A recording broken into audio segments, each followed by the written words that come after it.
So here we are outside the front of PG78 at Font de Amore, or what's left of it anyway. In the foreground here, in the back of somebody's garden, is one of the old sentry posts, which would have been just outside the entrance to the actual prison camp. PG78 was actually built as a prison camp for Austrian prisoners of war during World War I, before being used as a prison camp again for British prisoners or Allied prisoners during the Second World War.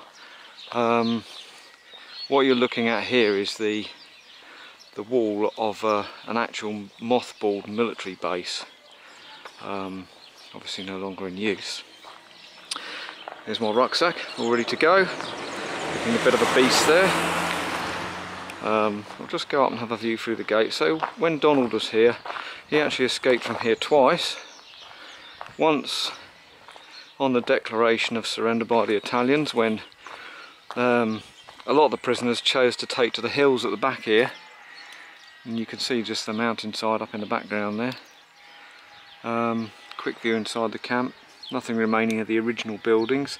There were 5 compounds originally, 1 for officers, 1 for sergeants and 3 for ordinary ranks. And you can see the mountains in the background there. So yeah, originally Donald walked out of here with a sack full of Red Cross parcels, enough food, and took to the hills with his mates. And just sort of hung around up on the Morrone, coming back down occasionally for more food and supplies, until being recaptured when the Germans rolled up here and took over the camp. A lot of the Italian soldiers that were guarding it had by this time just deserted and gone home.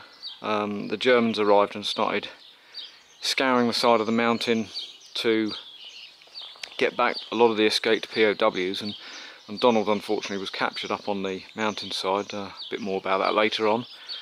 Brought back here, locked back up again, but then the Germans were sending out working parties with stretchers consisting of about 9 or 10 prisoners of war, with a couple of guards going up onto the mountain just to sort of bring back the few prisoners that they hadn't managed to find.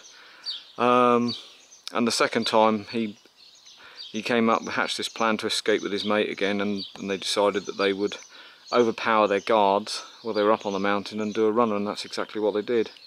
Got away a second time, so I can tell you a little bit about more of that later on. So today we're going to climb 1600 metres right up onto the summit of the Morrone at 2000 metres, and drop down the other side to Old Salé. And then tomorrow I'm going to make my way across to the Maiella range, and then the day after that climb up onto the top of the Maiella, which is about 2700 metres. So I think it's time to get going, and it's that way.